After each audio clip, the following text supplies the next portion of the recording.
It's sort of very similar making this movie. It's almost a metaphor for, you know, how we all feel about each other. You know, directors Conrad and Fiona, the writer producer, and Ford, who's playing Sled the drummer, but is also producing. There's a lot of real love between us all. At least that's how I feel. It feels like there's a lot of kismet on this job, and it feels like the film we're trying to make is a bit like the boys trying to make this album. You know, we're up against it, but there's so much love going into it. You just think, well, whatever happens, we know that our intention is good, and we just hope that the final product sort of shows that.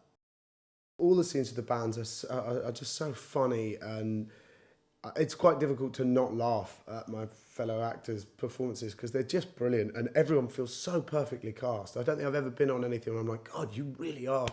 All of the characters just seem so well placed. The stuff with Amy is so sweet because she's a terrific actress, and she's so natural and such a sweet girl, and it feels like there's very little acting required. Everything feels very natural, and you know, I really enjoy the romantic scenes with her because they feel very heartfelt and real. But I really love the juxtaposition of the comedy with the guys.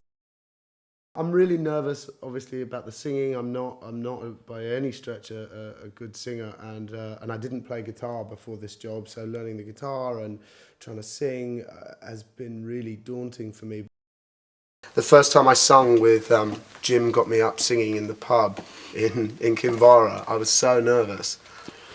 And then I got up and sung, and then we were all in a really good mood. There was this feeling of we're all in this together, and the song was our song, and it was a real, I'll always think of that with such fond memories because I just went, oh wow, they're not booing me, they're not throwing stuff at me, this might be okay. And it sort of allowed me to start enjoying it rather than seeing it as this mountain to climb, you know. So